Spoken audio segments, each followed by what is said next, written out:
isn't going out, just what. Good morning. It's 9 a.m. Monday, March 6, 2023. This is the Muscatine County Board of Supervisors. I'd like to call the meeting to order. First is review the agenda. Move to approve as presented. Second. Motion by Jeff, second by Nathan. All in favor signify by saying aye. Aye. Aye. Opposed? Passes. Next is discussion and possible action to approve claims dated March 6, 2023 in the amount of $568,948.85. I'll move their approval. Second. Motion by Jeff, second by Kurt. All in favor signify by saying aye. Aye. Aye. Opposed? Motion passes.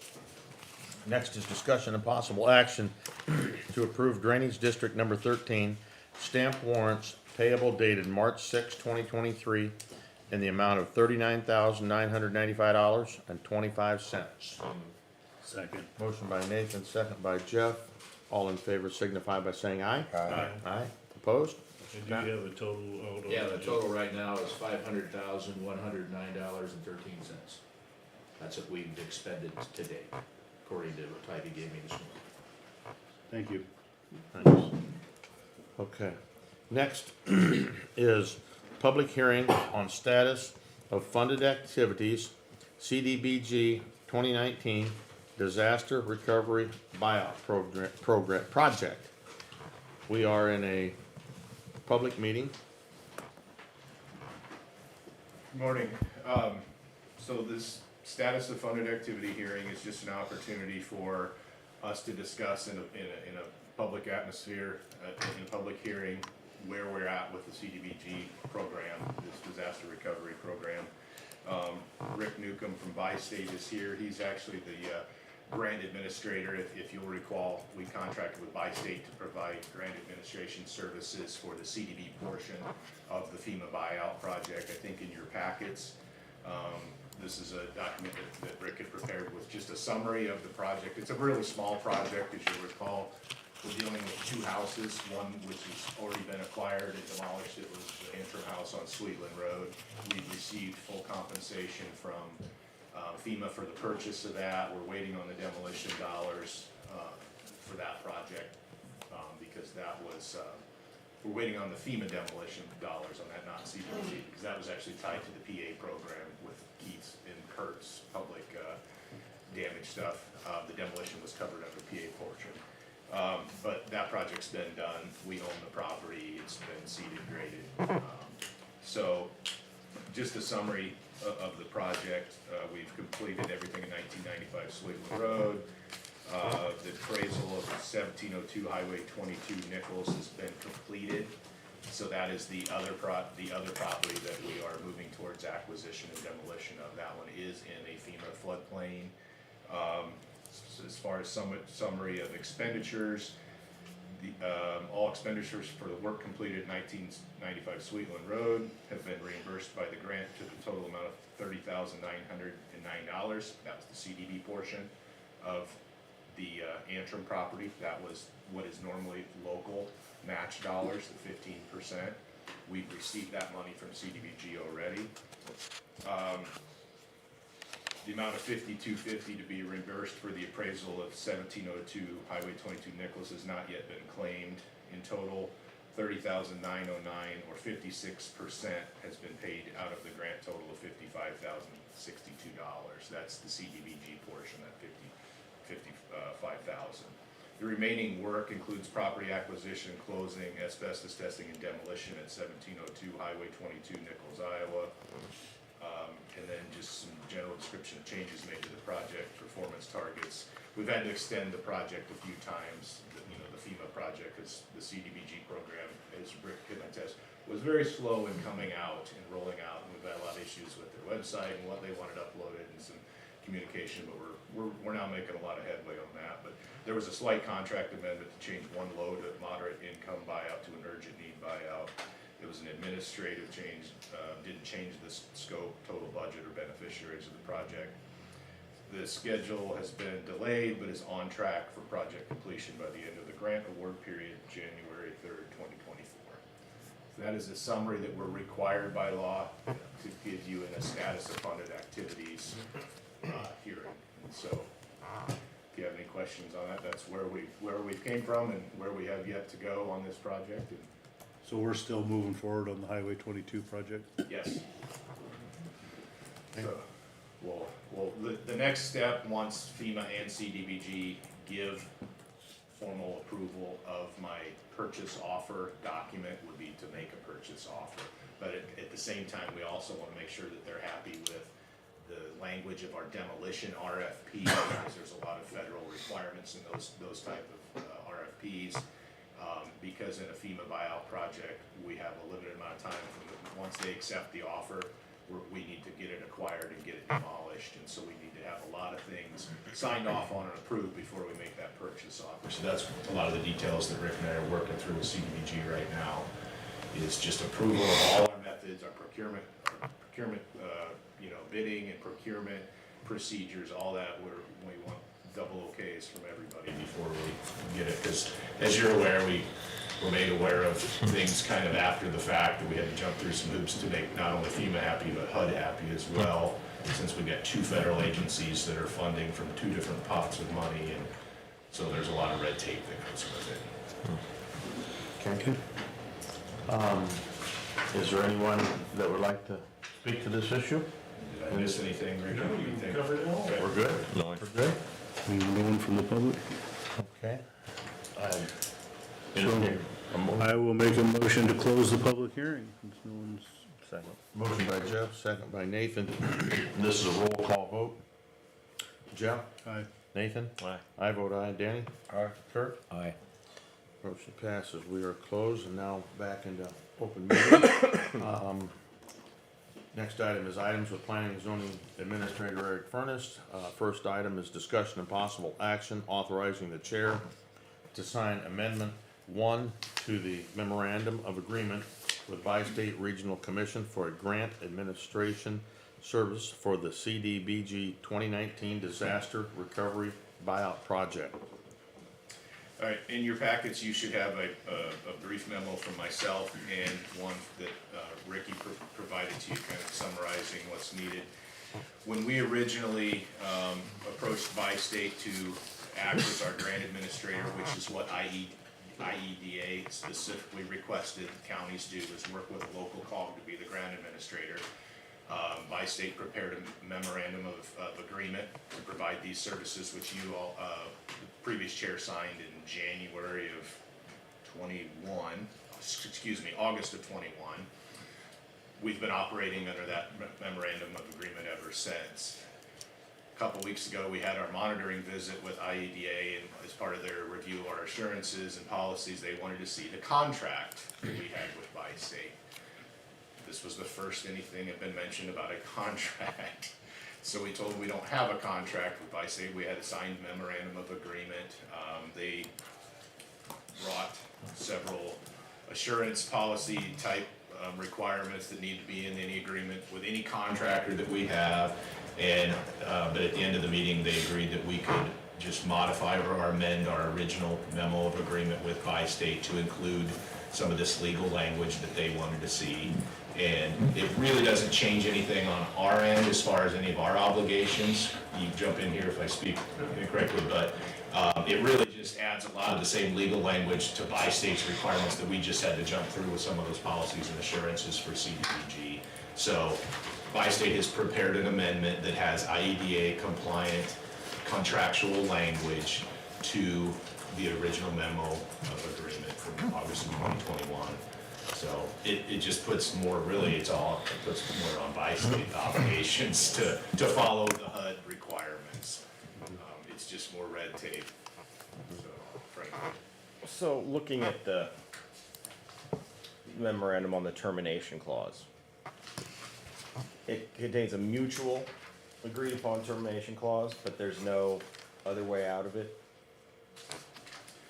On the, that's my understanding, that if both parties agree to terminate the memo of agreement, So what obligations, if any, does this impose on the county moving forward?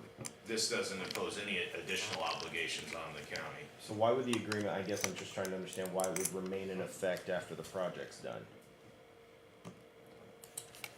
I'm not sure What part are you specifically referring to? Well, so, all the work, this is relating to the CBGG stuff we just discussed. Correct. Okay, and I guess the Nichols one isn't done then. Correct. Okay, all right. But why wouldn't it terminate, or at least come to an end after the completion of the project for which it's set up?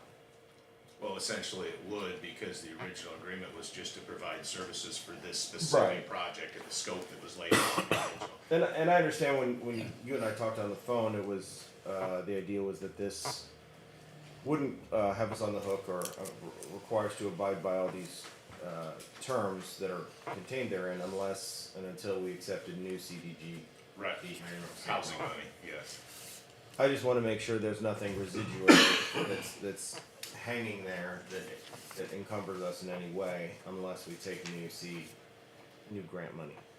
That is specifically what IEDA is telling us, that we have no obligations to meet any of that those HUD guidelines that we adopted, and those procedures and policies only apply. And if you look in the agreements, they talk about CDBG programs and HUD programs, so it's only applicable if we're asking for money from one of those funding sources. Jim, is that consistent with your understanding? It Okay, is. I haven't reviewed the amendment, but that would be consistent with what I understand. fair enough. Thank you, guys. So I will move the approval.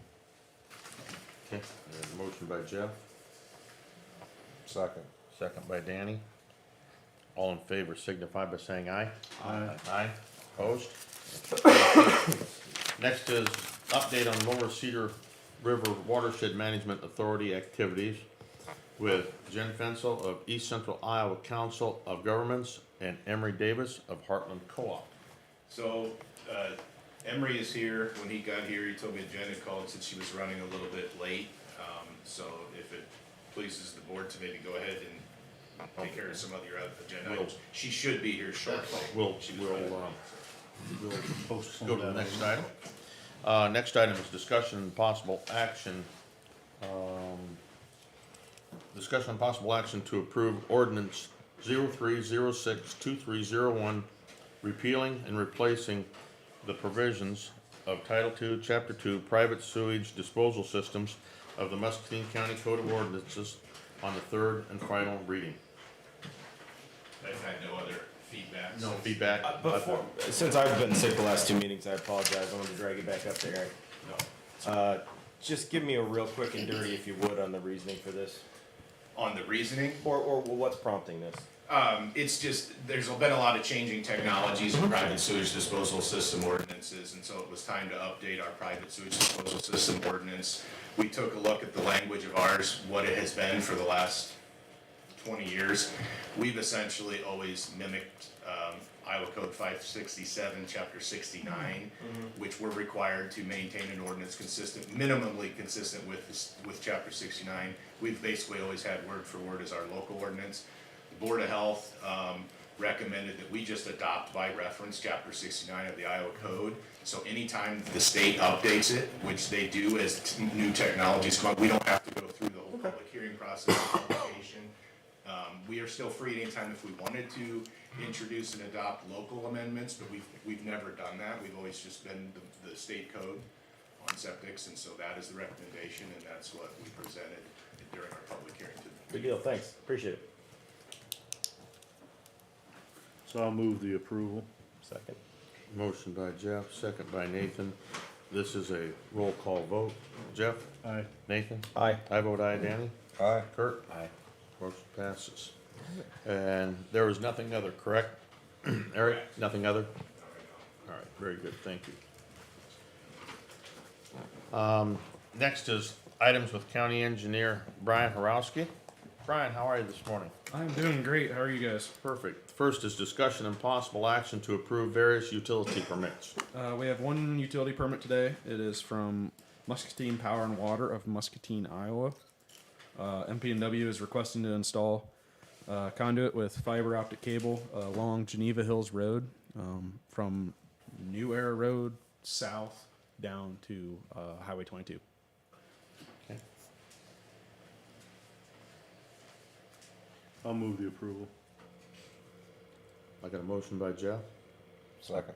second by Danny. All in favor signify by saying aye. Aye. Opposed? Motion passes. Anything other, Brian? I did want to real briefly speak to the all systems permit that we talked about here back in January. And all I really want to say is that we're still getting all the facts on that. I was hoping to wait until we received January's payment before talking about it in a board meeting, but that payment was supposed to be issued at the end of January. It's now the beginning of March, and they're still trying to figure it all out. So we might be talking about multiple months of revenue when we finally get the numbers. So I'd much rather wait to speak to it then to actually see what the revenue is going to be. So Okay. Thank you. that's all I had. Thank you. Next is discussion and possible action to approve the minutes of the February 27th, 2023 regular meeting. So move. Second. Motion by Jeff, second by Kurt. All in favor signify by saying aye. Aye. Aye. Opposed? Motion passes. Correspondence. Jeff, you have anything? We had a couple of things. I had, I think everybody probably got the letter from Mr. Buffington on the 245th situation.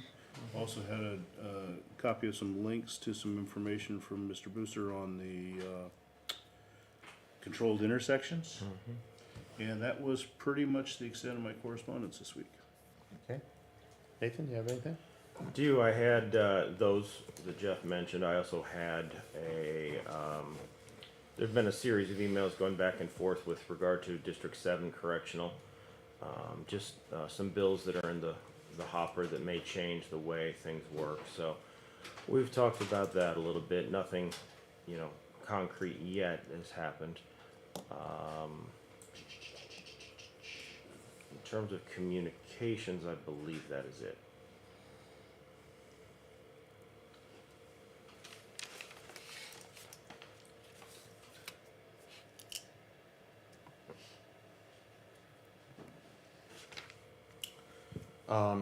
I had the exact same correspondence that Jeff did.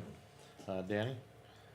I had the email from Dusty about discussions of our discussion on that bridge.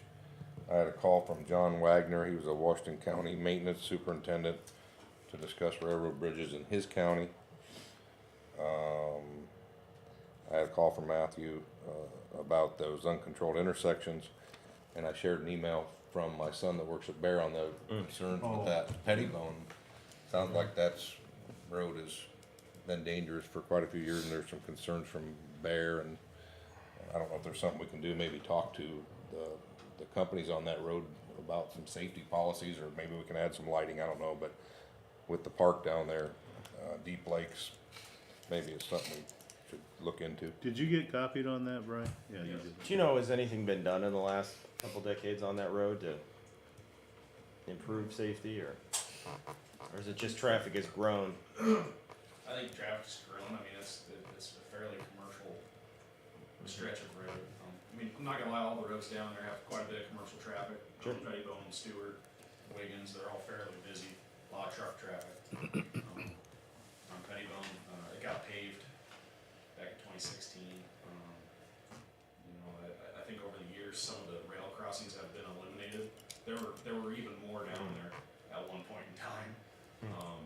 But other than that, Thank you. nothing major to note. There is some signage down there for, I believe, I don't know exactly the wording on it, but there is some signage speaking to commercial equipment going down the road. It sounds like there was an accident, and you might know about it, a week or two ago that was pretty bad. Somebody had to get cut out of a vehicle, hit a inloader or something, and then the other morning when it was foggy, I know there was some fork trucks. My son was actually taking that road. He works at Bear, and there were some fork trucks driving down that road, early in the morning.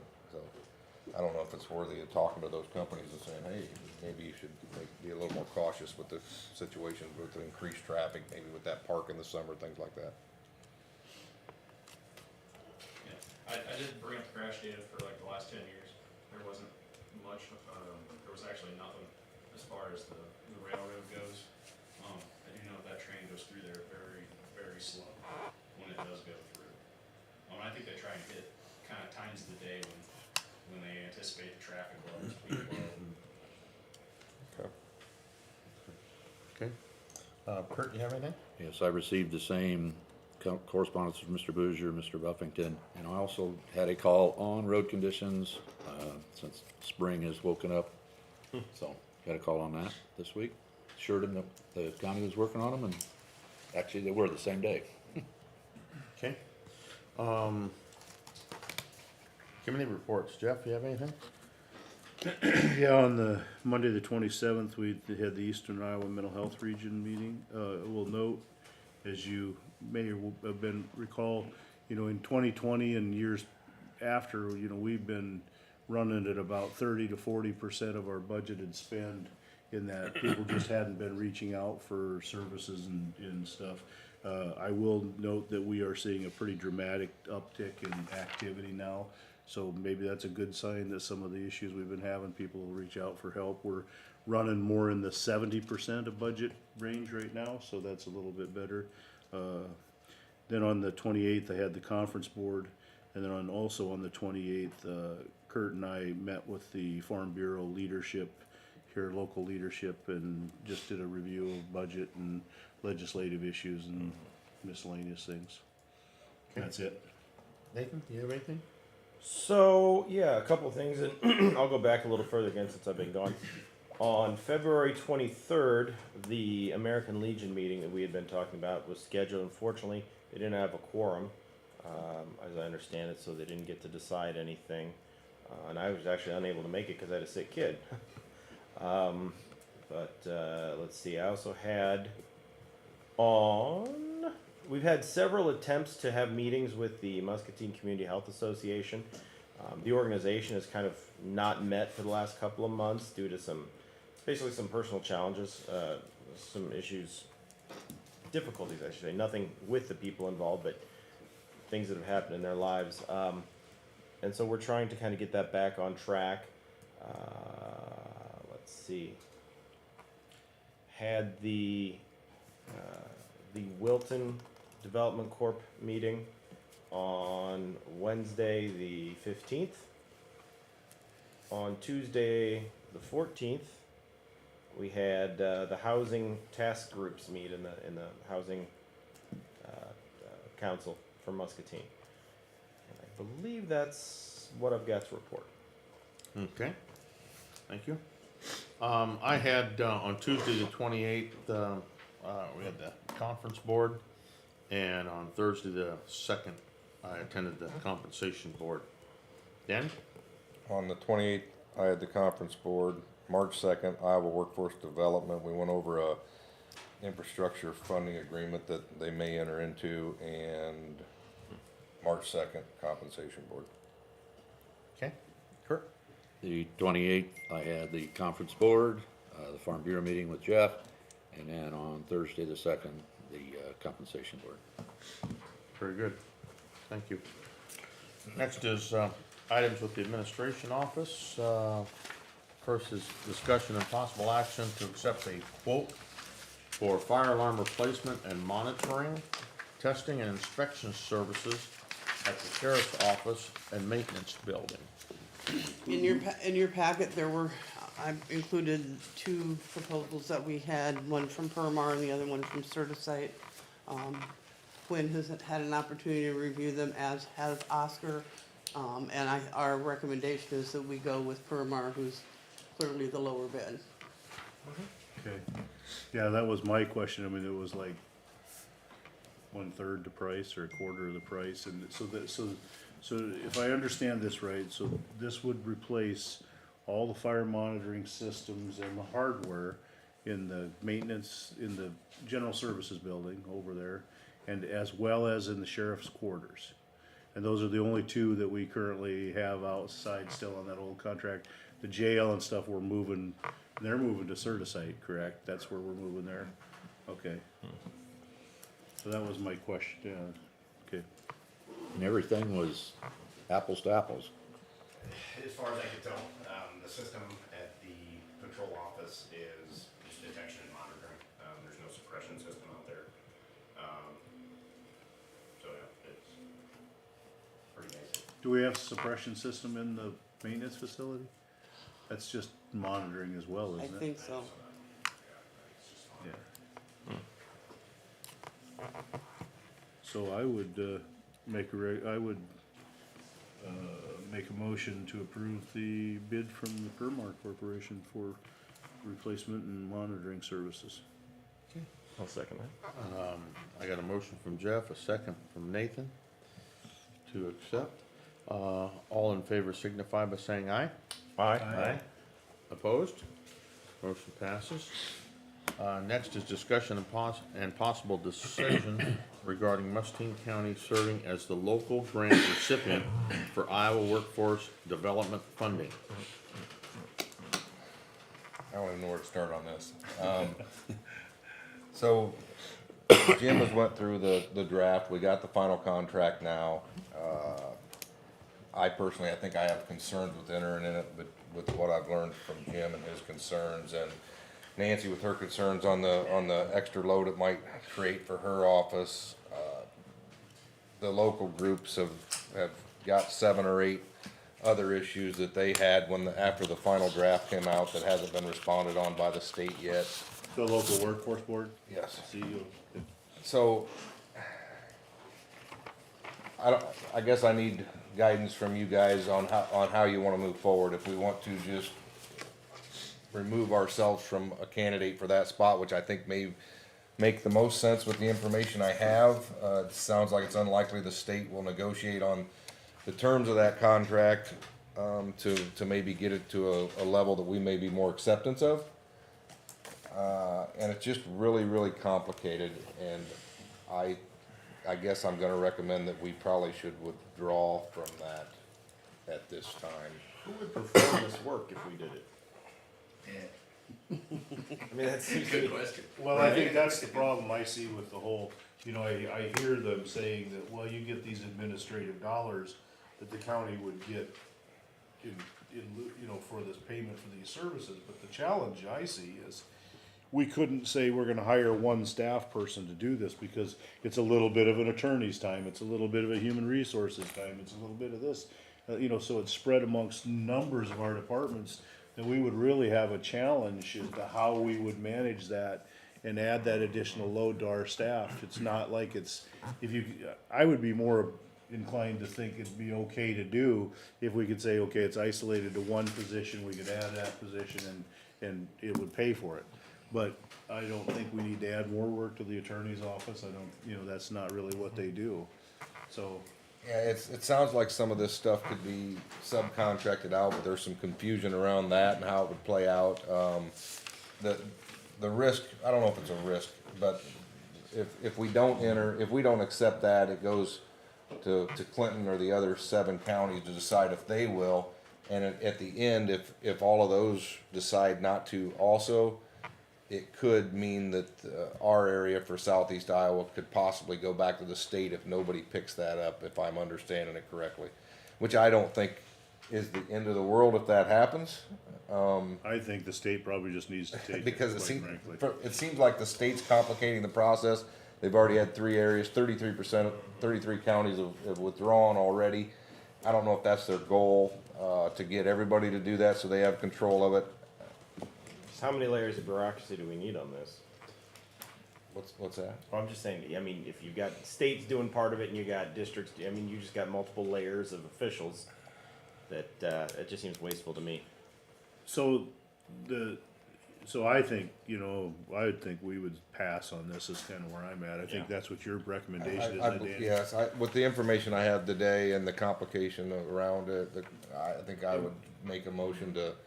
I think Jim has something. We currently serve as employer of record for the workforce board's 3 employees. 3 employees Yep. too, and how does that affect that arrangement? That arrangement would go to whomever was the subrecipient. That's correct. If they could continue to have the local. If Clinton County decides to take on the subrecipient, they would also become, they take on those responsibilities. I looked at the original agreement, I guess I'll call it the preliminary agreement, looked at the final agreement over the weekend that came in most recently here. The original preliminary ended up originally being about 41 pages. This one's down to 28.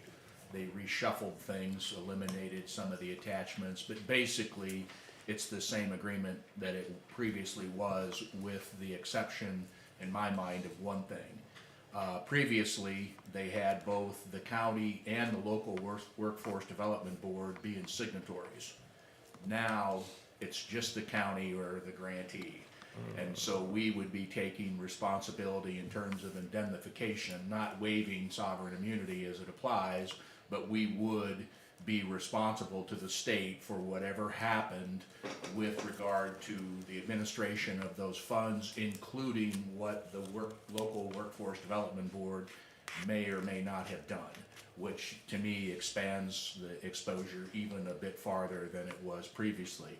That's not to say they're not good programs, that's not to say that people are gonna do anything, but, you know, I think, given what this is asking, it would be a significant endeavor to hire the appropriate staff to assure that we got the funding and that we did everything that we needed to do to facilitate the adult, youth, and dislocated worker programs that this thing's intended to cover. I can't tell you that you should or shouldn't do it.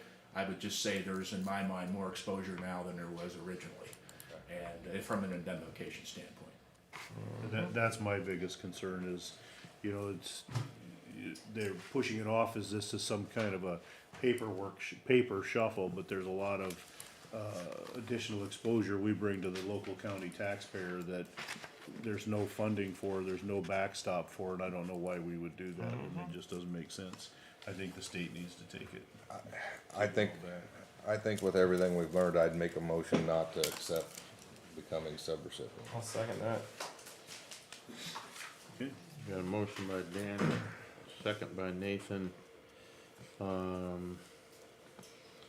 All in favor signify by saying aye. Aye. Opposed? I think that's a good choice. Thanks for all the work on that, Dave. I know it's a little in Jim, I know it's a bit tedious and, but it's important. If you actually got into all the documents it references and incorporates, it'd be significantly tedious. Yeah. Because there's a lot that that document incorporates by reference. You gotta approve it to find out what's in it, right? Right.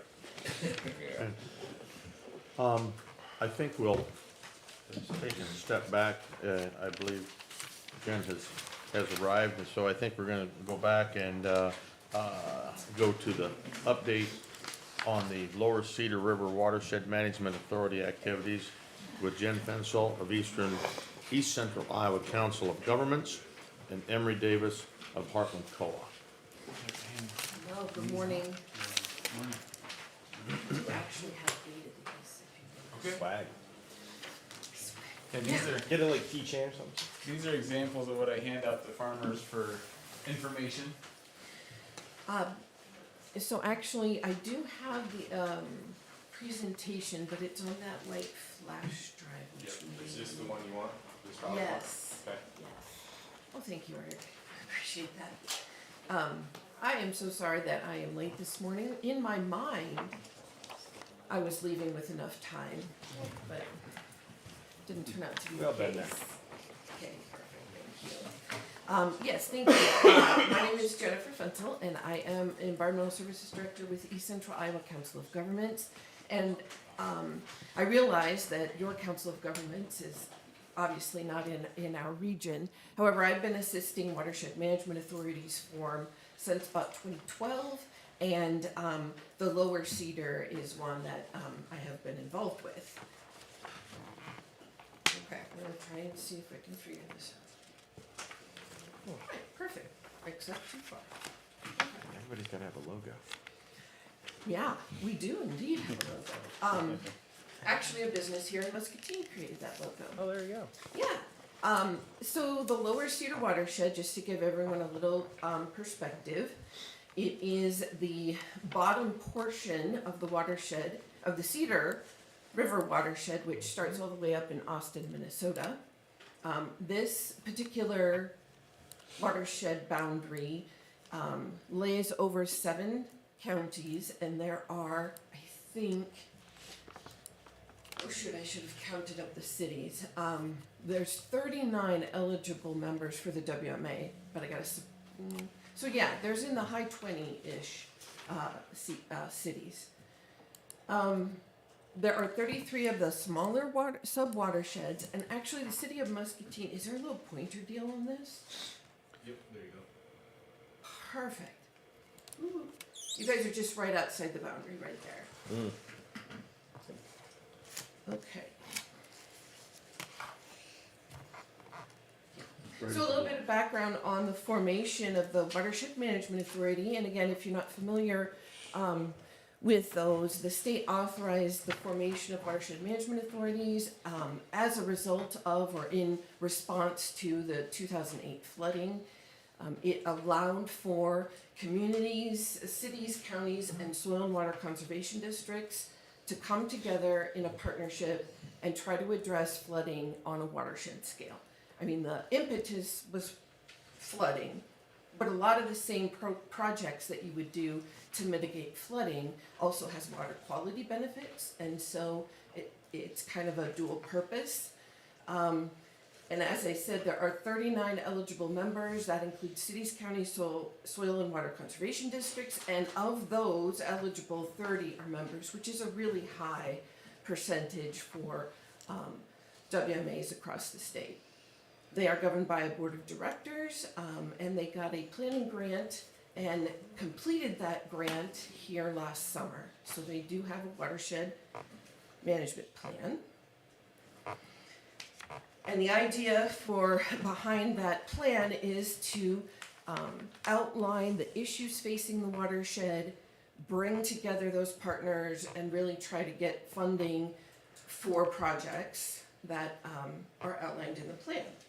It's mainly an education and a summary of the watershed. And since the beginning, the WMA has actually had a really strong local support. They decided to pass the hat at the beginning and collected some funding from the members, whichever ones were willing to commit.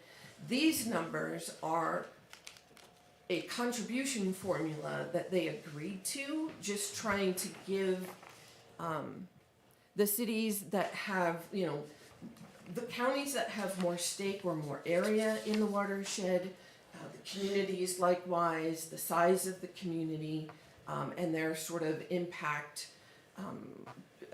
on flooding and water quality. So this is a contribution annual amount. This has not been fully implemented. We're still on the pass the hat or voluntary. This would actually, I should back up, would be voluntary. The WMA cannot force any member to do anything, but this hasn't been fully implemented yet. I hope I explained that. If you have questions, please let me know.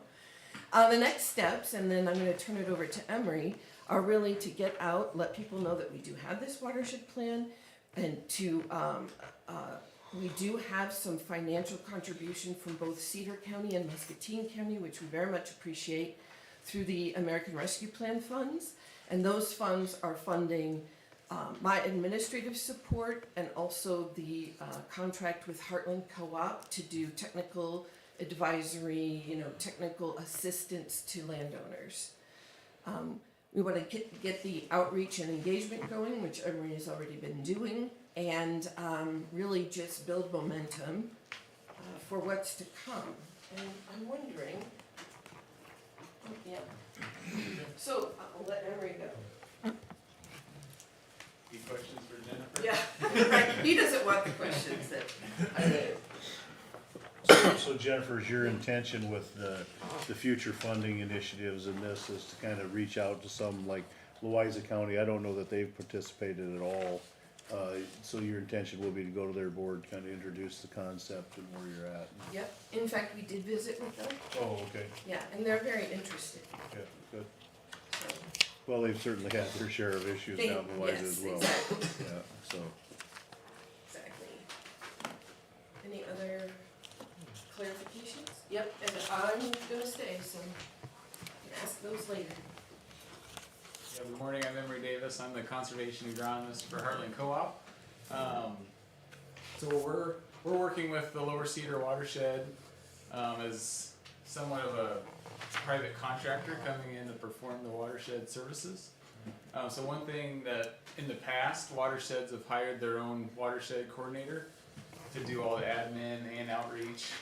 And like we were discussing earlier, it's just several different roles that one person would have to do. So the Lower Cedar, rather than hiring one person to do those roles, we broke it out to 2 different roles. So Jennifer's filling the admin role, and I'm performing the farmer outreach technical assistance role. So that's why Heartland Co-op's working in the Lower Cedar. I'm a farmer. I work down in Loiza County. I farm down there and then work for Heartland Co-op. We have a conservation team that we started 2 years ago, just working with farmers to do conservation across the state.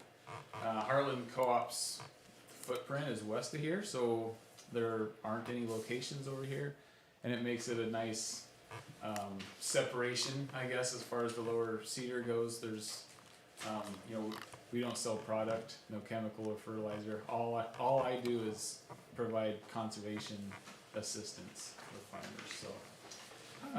So I'll be wearing 2 hats. I'll be hosting different meetings.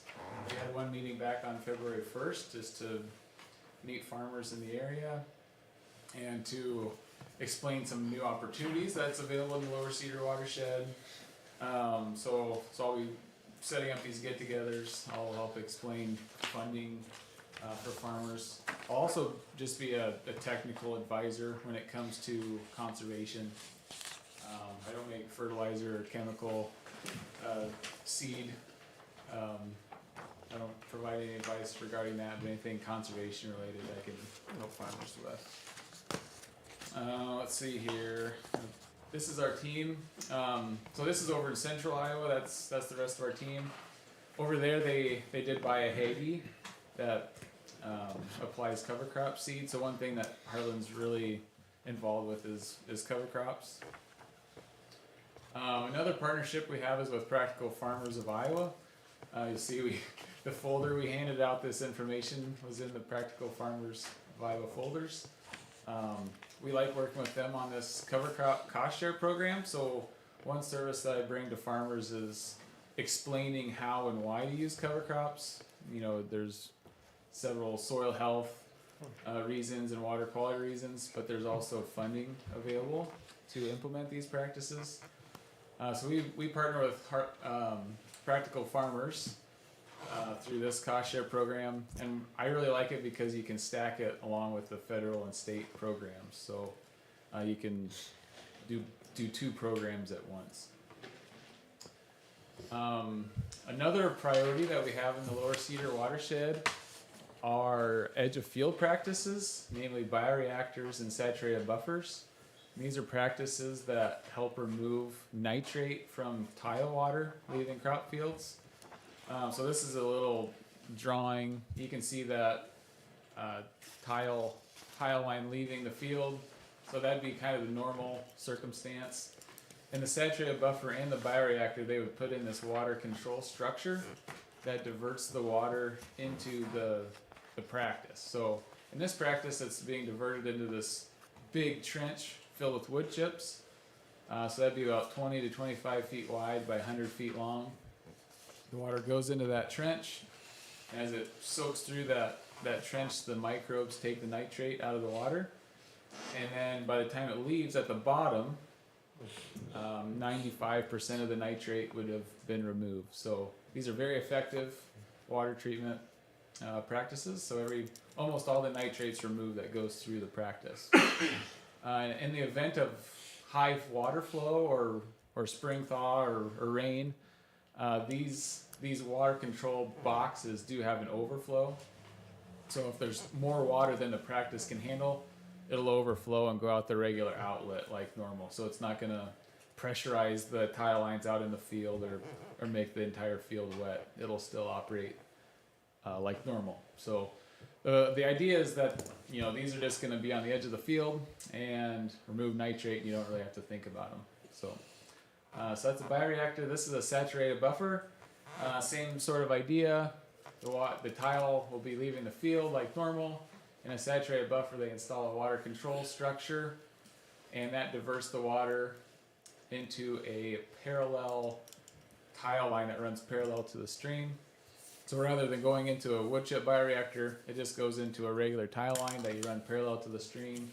Then that water can soak into the stream along the whole length of the stream. So, and in that case, then the microbes are living in the soil and remove the nitrate that way. How maintenance intensive are the wood chip reactors? So yeah, there's some pluses and minuses to both of these. The wood chip bioreactors, once you have them installed, there shouldn't be much maintenance until 10 to 15 years later. Then those wood chips would need to be replaced. Is the size of this bioreactor dependent on the parcel? On how many acres a parcel is? Each parcel would have to have one? So our goal would be to get these on some of the bigger outlets, tile outlets. We can probably treat between 30 and 150 acres through each bioreactor. But the microbes do eat the wood chips as they're removing the nitrate, so it's basically breaking down those wood chips. So after 10 to 15 years, they expect to replace those wood chips, and in that case, you can keep the boxes and everything. You go in and scoop out those wood chips and replace them. Do you have an idea of what one of these units cost per? I do. 14 to $16,000 for a bioreactor. So these are definitely Plan B because they're a little bit more labor intensive. You have those wood chips to replace. They are just more expensive in general. If we're looking at a farm, we try and put these saturated buffers in first because they're just so much cheaper. Maybe $3,000 to put one of these in, and then they should last as long as field tile will last. You get as much reduction in the nitrates with it Yep. as you do the saturated. Yep. So they both work almost Same. the same. They're gonna take a lot more Didn't, land, I would think. wasn't there one of those wood chip bioreactors done in Muscatine County somewhere? I thought in the northern part possibly. It could have been. Couple years I'm not ago. aware of one. I thought kind of when we initially were forming in the WMA, there was some prototype one that someone. Yeah, I know Fawcett's up by West Branch. They have several saturated buffers now. I guess I'm not just aware of a bioreactor. So they both work well. You can see the saturated buffer. You do have to have a stream to put that tile line next to. So they're a little bit more picky on where you can place them. Where a bioreactor you can put about anywhere. It's just that they're more expensive and labor intensive and that kind of thing. How much breadth of saturated wetland there do you need per, whatever unit of field you choose to measure? So the length of that distribution line, they'll run that as far as you can, as far as topography will allow. Sure, perpendicular, but in terms of the parallel lines, how long is each one of those parallel lines in general from the water distribution box to the creek? Oh, I see. So how wide is the buffer? Basically? Yeah, I see. Yep. So the distribution line to the water's edge is only 30 feet. That's it. That's it. Wow. So in a lot of cases, by the time you get up the creek bank and up on top, depending on how far or close you're farming to the creek, you may not have to even plant any more grass. So and that's one thing on these. They do want grass growing on top of them, but you can hay it or graze it. So it's a good multi-use. You can. You can hay it or graze it. Yep. So really, these shouldn't be taking much, if any, ground out of production at all for a farmer. And that brings me to the cost share. So there's a special program now in the lower cedar that we're going to call a batch and build program. We've worked with IDOLs to fund these practices. So the state of Iowa Department of Ag and Land Stewardship is going to fully fund saturated buffers and bioreactors for farmers so they can get them completely for free. And then through this batch and build model, I'll be working with a dozen, or I'm working with a dozen and a half farmers right now looking at all their tile outlets, and we're hoping to install 20 or 30 of these practices in the next year. We're gaining efficiencies that way through my time finding them, the engineer's time to design them, and then the idea is to hire one contractor to come in and build them all at once. So it's just finding efficiencies that way, and then because of the efficiencies, we'll be able to pay the farmer $1,000 per structure incentive payment. So really, the farmer, won't have any money out of his pocket. He'll make $1,000 per structure. So this is something that we're hoping to ramp up these water quality efforts in the Lower Cedar watershed. That's on either project. That's for both. Either one. Either one. Okay. Yep. So, if you know a farmer that's interested, I would go look at their farm. We would try and place the saturated buffers first if we can, and if those don't work, then we'll look at doing a bioreactor. And in both cases, the farmer wouldn't have to, pay any money. They'd receive $1,000 per each. So those are the two main programs: this batch and build, and then the cover crop program. So right now, I'm really working with farmers on the batch and build program. Later in the summer, I'll be working with them on the cover crop program for looking towards fall. When you met with the farmers in February, you talked about the cover crops, so I didn't get to go to that meeting. But anyway, how receptive were the farmers that are not already doing cover crops that you were at your meeting? That's a good question. I think most people by now have heard of cover crops or have considered it. The funding is one hurdle. I guess, they do cost money and it takes time to plant them. So it does help to have some options to help pay for the cover crops. Another thing is just how to do it. Do you hire an airplane or buy a drill or hire a contractor? So, yeah, I guess we'll see. I hope to see a lot more cover crops in the Lower Cedar as well. So for some of these practices, have we opened up funding lanes? Or do you have funding to do that, or do we have avenues of funding we're exploring, or where are we at? For these batch and build? For batch and build or cover crop or whatever type activity? Yeah, so for the cover crops, there's existing funding. I guess it just takes a nudge sometimes with farmers to go sign up for the NRCS programs. A lot of them aren't aware of the Practical Farmers program yet, and I can personally help them sign up for that if they just want to give me a call. It takes 5 minutes over the phone to sign up, so it's a super easy program. So that's already existing. This batch and build model is a new partnership between Heartland Co-op and the Iowa Department of Ag and Land Stewardship. So the department is going to pay the cost of the design and implementation, and then Heartland Co-op they've worked with ag industry, a number of different ag industry, like the ag drainage, water. Oh, I'm. Back it up. Is that It's on the bottom. Is it? Slide. Yeah. okay? So I know they talked to Bayer and Monsanto, Yeah.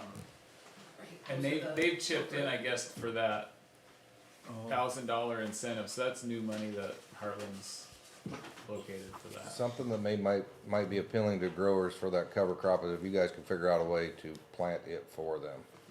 Exactly. Whether you guys get a drill, 'cause a lot of times if you're on a 60 acre parcel, you might only have 10 acres of cover crop. Right. So Yep. a lot of guys don't have a drill or whatever. That might be a good way to bring more people on. Yep. Exactly. I'm trying to remember where I was going.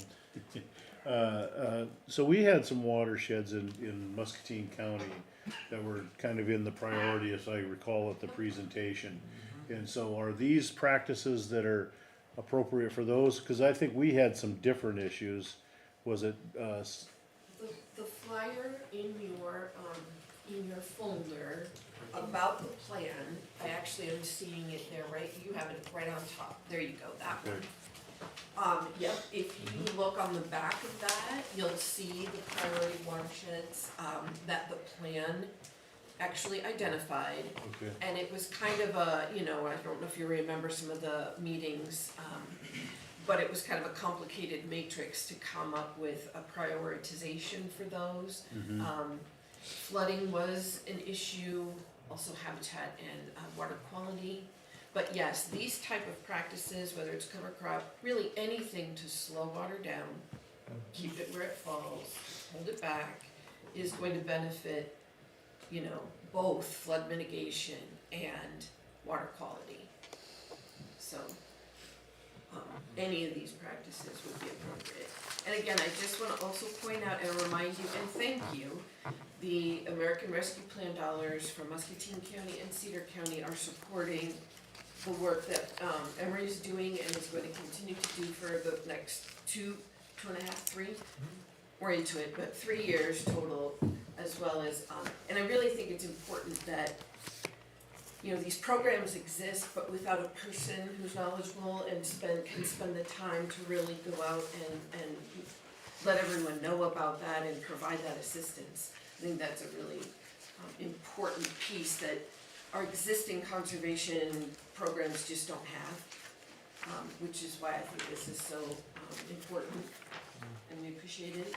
I like the decision that the watershed authority made when they went to a contracted arrangement. I think that makes far more sense and is probably more likely a sustainable, the challenge they had early on was keeping a coordinator when you are grant funding and, is it gonna go away, come and go, when you have folks like Emory that are already engaged and they're out there and you can kind of help support those. I think it's a good way to handle the process, so I think they made a good decision there.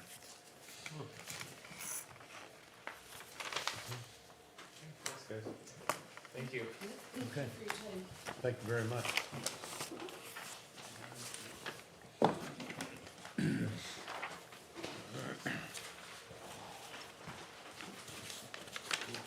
Okay, moving on. Next is discussion and possible action regarding the Muscatine County Compensation Board FY 23-24 salary recommendations for elected officials.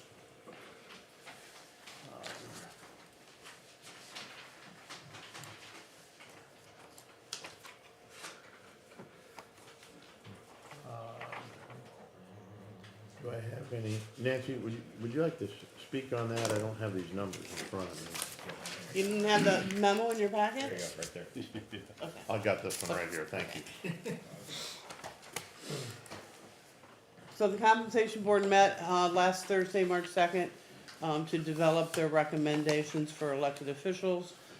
Ultimately, their recommendation is an 8% increase for the sheriff and 6% for all of the other elected officials. I will say the sheriff recommendation is based on, there was a change in the law last year that expanded what comp boards were supposed to compare their sheriff's salary to. They expanded it to include, the primary thing is to include cities with populations similar to the county. Per that comparison, the sheriff's salary was quite a bit lower than where it should be, and so the comp board made a commitment last year to recommend and hopefully get bigger increases for the sheriff for several years in a row until they kind of got him caught up. So that's why you see that higher number for the sheriff. And everyone else that came before the board asked for 5%, with the exception, who asked for 4? Ivy. Tybee did. Tybee asked for 4. Everyone else Jim didn't ask for a specific amount. didn't ask for a Yep. specific amount, that's correct. I spoke on the behalf of the supervisors, in my own opinion, and looked at the COLA numbers from, different COLA numbers from the last 10 to 20 years, because I like to look at averages. I don't like big hills and valleys. I like steadier numbers is what I like. And the averages for those, depending on what you looked at, went anywhere from 1 3/4% to 2 1/4%. And Tybee was 4. Jim was at the discretion, and Everyone else was at 5 was the ask, and, Can I also say that the sheriff, did speak and say that he couldn't in good conscience ask for the 8% or 7%, again, based on what was going on with the economy and such right now. right, Yeah. and he asked for 5 as well. Yeah, so, I was unable to attend, and I apologize, everybody, that I had a kind of a tough day and wasn't able to get back in time.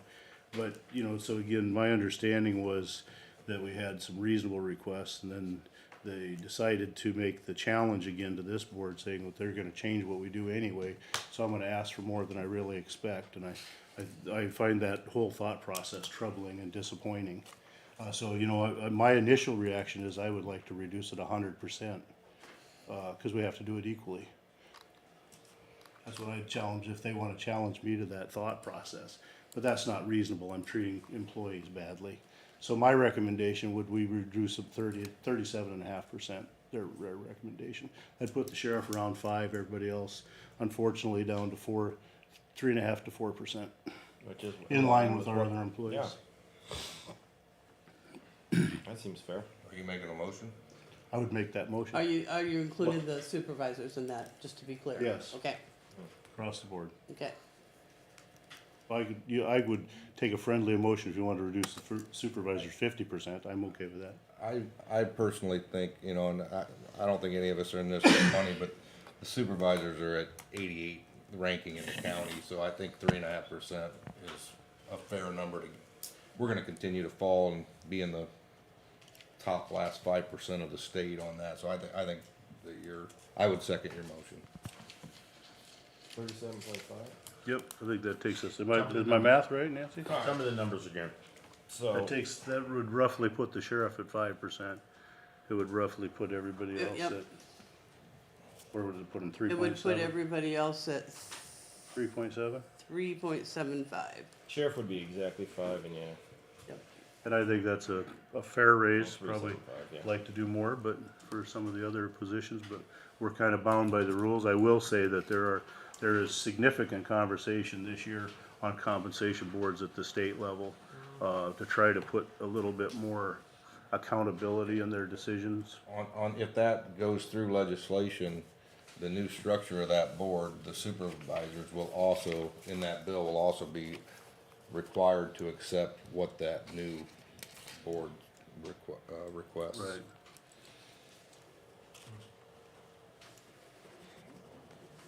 One of the questions I was gonna ask the legislature is, does a non-elected board set the governor and all staff salaries? That's a good question. Someone not accountable to the taxpayer?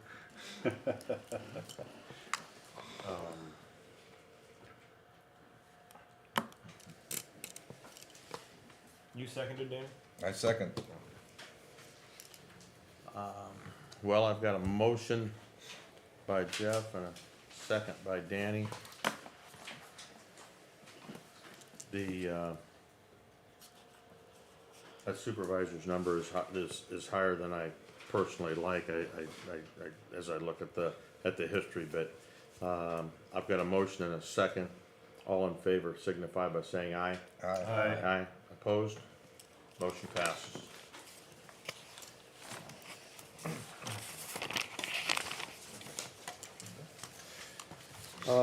Anything other, Nancy? I don't have anything else. Okay. Receive information from county employees. Do I have any county employees that wish to address the board at this time? Looks like, Just keeping you up to speed on the fine collection office. We have moved the remaining employee over to the main office. We have sought a quote for furniture that would allow us to basically mirror on the other half of the main office the system that we purchased a year ago for the two of the secretaries. So anyway, we've received a bid for the furniture of about $15,000. I wanted to make the board aware of that. My intention would be to pay for that out of fine collection.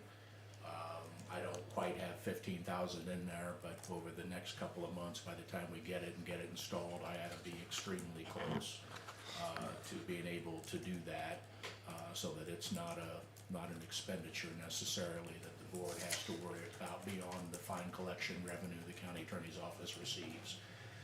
Jim, that 15, is that 2 workstations? Yes. And then, does that include all the data and phone, or is that just They're the? currently working on, the electrician's been there, the data was there this morning. They're assessing to figure out what that's gonna take, but I anticipate, Jeff, there'll be a bit more cost relative to that to get what we need. Yeah, I asked Bill if it was communication, get back to him yet, he had not, so I'm gonna follow up, because you have that yet this week.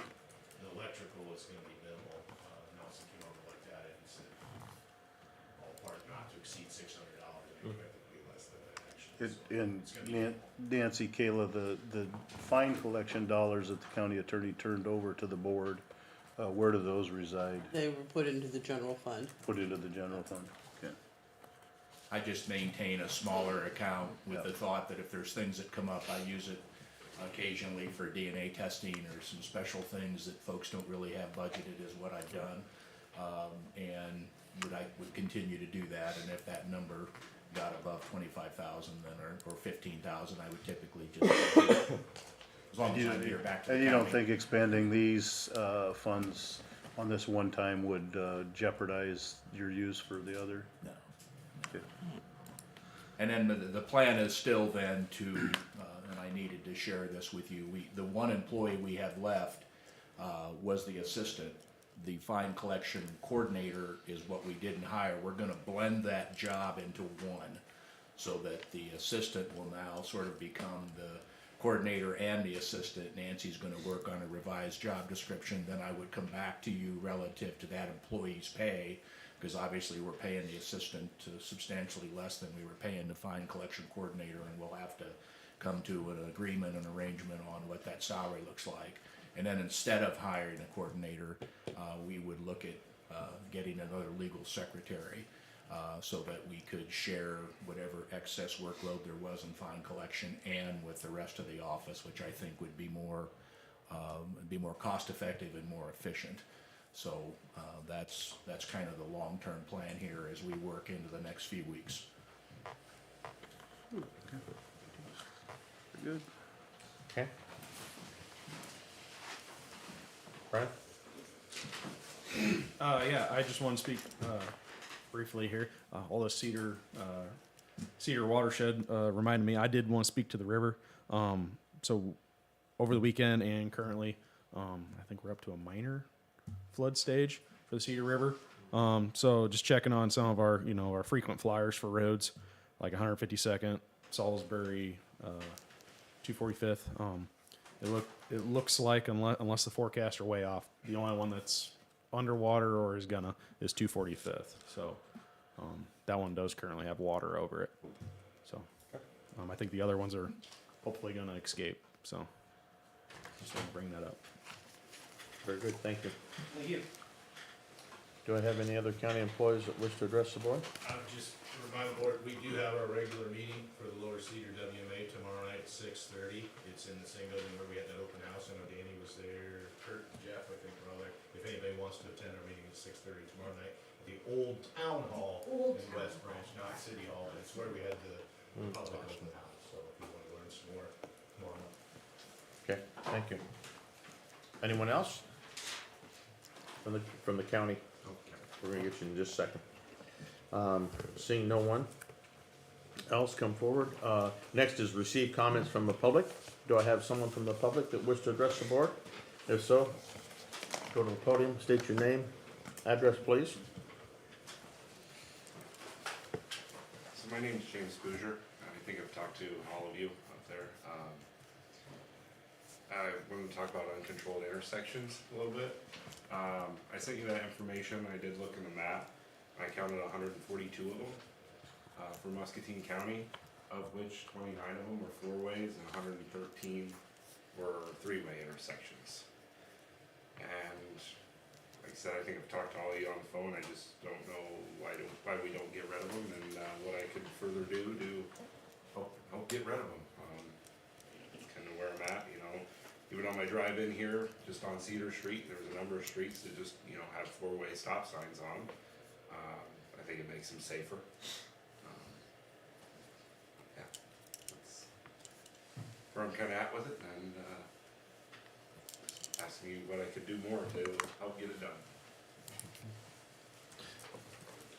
I think we had a discussion about this, we discussed it last week, if I recall, and I think that the current process, is, I don't think any of us are 100% certain on what our policy is. And I think Brian's out looking at what our policy and past practices have been, cause I think anything that we would wanna do, we'd wanna address through a policy. So it'll probably take us a little bit to get through that process, but I think the board has heard your concerns, and we had a pretty good discussion last week, and the intent is to move forward, and I don't know what the result is gonna be, cause I don't know really how we do it today. I think Brian was close to knowing, but not 100% certain on exactly how we decided that all the time, so. And then I wanted to say, while I'm up here too, is there is, I haven't called all the counties, I've only called 4 other counties. Called, Madison County, Washington County, Marion County, and Monroe, and, they all have none to single digits, just, like I've explained to you guys, just on level B roads. Over time, I'm gonna try this week to really call a lot of them and get numbers down, see if they know, see if there's any more counties that don't have any, and, hopefully that, you know, helps Muscatine to do the same, so. Thank you for your time. Jim, I had a question on the liability. If there's a four-way intersection and in the county and there isn't a stop sign going any direction and there's an accident, is the liability on the county? And then if there's a stop sign installed going one direction, 2 stop signs, the other one going free?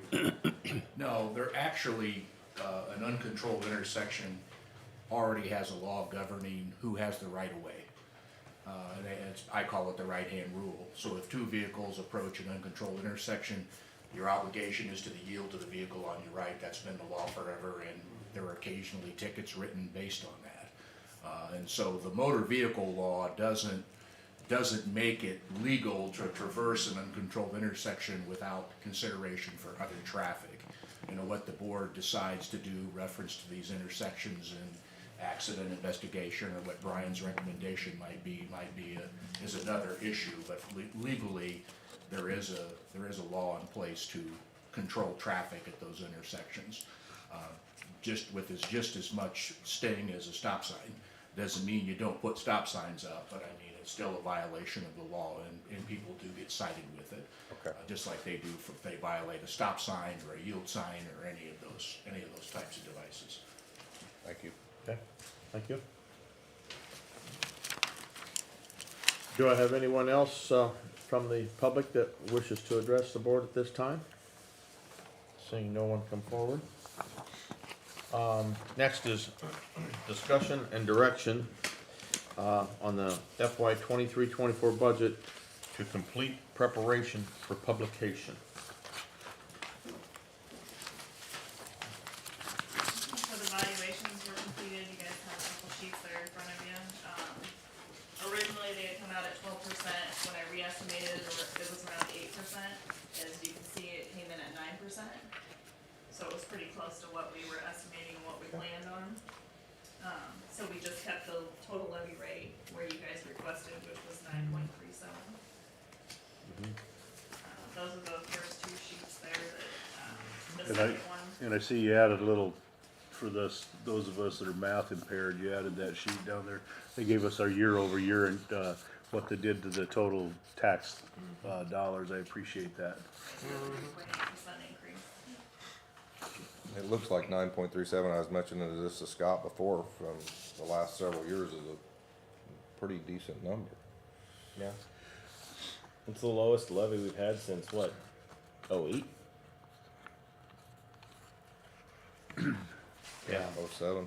The millage rate anyway, not the Yeah, revenue. but, you know, you're looking at a 3 point, I calculated 3.7, Kayla, is that rounding your difference in yours and mine, 3.8% increase in taxes collected, so we did see a significant valuation increase, but I think it's, again, good that we were able to reduce the levy to the extent we did, and hopefully next year we'll have another swing at it.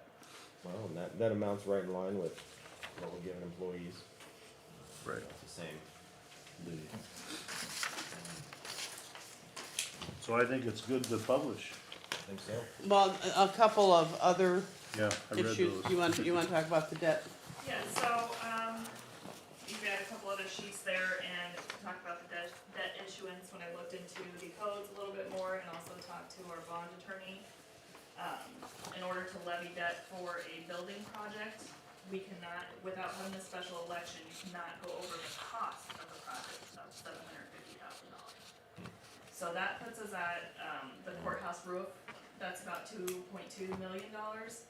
We're not gonna be able to levy debt for that, so I'm suggesting that we take that one off of there and pay the, $1 million that we already set aside from ARPA and the rest from building maintenance and repair fund that we've been building up, because there's $3 million in there. And then we put on one of the engineers projects in place of that to still levy $3 million in debt. So you're not saying total issuances, you're just saying any identified project within the issuance. And then that's what I've been reading some of the legislation coming through, cause they're taking that to like $529,000 next year. 525. Yeah, 525. reducing all of those 30%. Yeah, okay.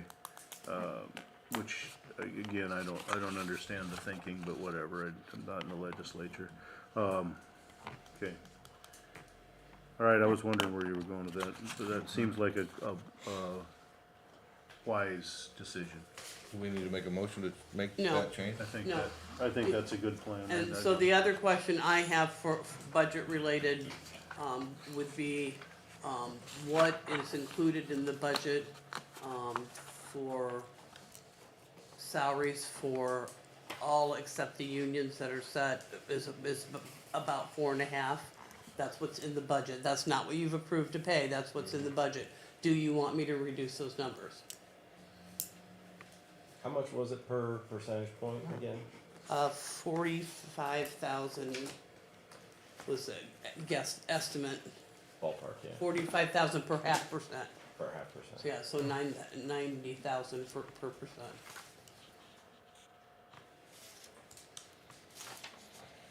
And what we did today on the comp board, the 3.7 is 375. 3.75, and where does that relate to some of our long-term contracts? They're in at The 3, union, all 4 of the union contracts are in at about 3% for next year. and we're currently at 4.5, That's what's in the with budget. steps. That's what's included in the budget, yeah. So you're 4 plus, so 4% adjustment to the scale, and then steps count for about 0.5%. so it's about a 4.5, so but the 3.75 is 3.75, or there's Yes. steps there as well? No, the 375 for the elected officials, they get that at the start of the year, that's what they're paid for the year. So if you, so basically what I'm saying to you, if your intent is to approve salaries for, people that are not in a union or tied to an elected official, if your intent is to pay something less than 4.5%, including steps, then if we don't reduce the budget, then we're levying more dollars than we need to pay salaries. You look confused, Danny, did I confuse you? Maybe a little. Yeah, so we built our budget based on a 4.5% total increase in wages, and if Nancy's saying that's what the levies and everything are set on, and if we don't do that, if we decide that, we're gonna cap them at 3.75 or something, and take that 0.5%, then we would wanna adjust our levies accordingly. Yeah. As we publish. And what you publish in the budget, for salary administration folks is not necessarily, you're not necessarily locked into paying that. Sometime later, like in May, I'll come back to you, and you will approve salary administration program numbers for next year.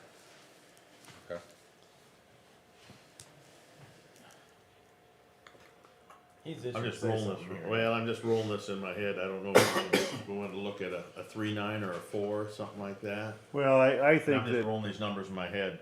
I think that as we've published, cause that affects general fund, correct?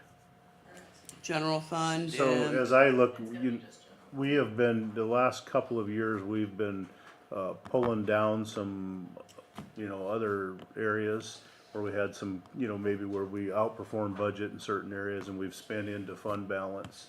And we are doing that in this budget as well to try to get it, cause great thing is our departments are great at giving us, a most likely but a not to exceed budget, and often they beat that.